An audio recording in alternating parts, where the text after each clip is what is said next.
Okay, I'm going to go on a little small game exploration trip next week, so I just figured this is kind of my minimum kit that I would take. I could do an overnight, and just going to run through it here.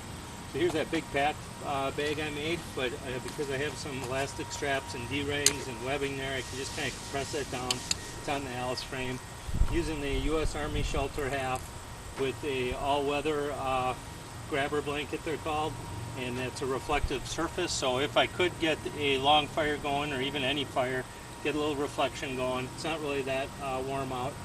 Probably take the tent poles. They really don't weigh that much, but of course I could make some of those in the bush or out in the woods, so to speak.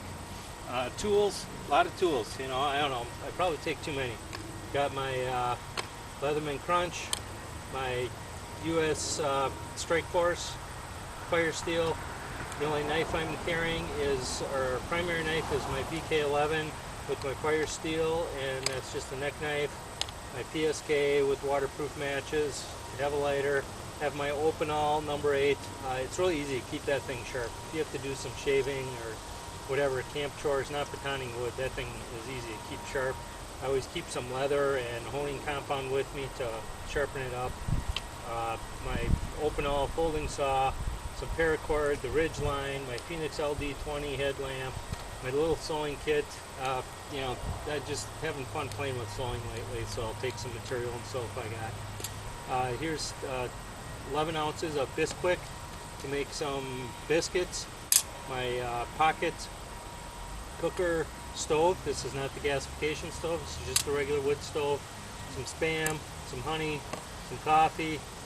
Again, the Bisquick, I wouldn't take the boxes or the can, but just to show you.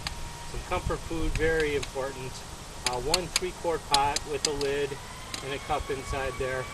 Wool blanket, my 1-pint water flask, 2-quart U.S.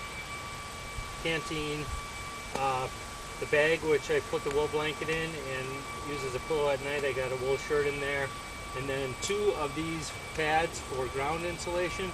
And right now I'm using a piece of cardboard underneath, which really works well as long as it doesn't get wet. It's amazing how comfortable cardboard is. Sounds weird, but keeps you off the damp ground. Of course, it would get wet over time, and pretty comfortable. And just put 1 pad on my hips and 1 pad on my shoulders, and I'm really all set to go there.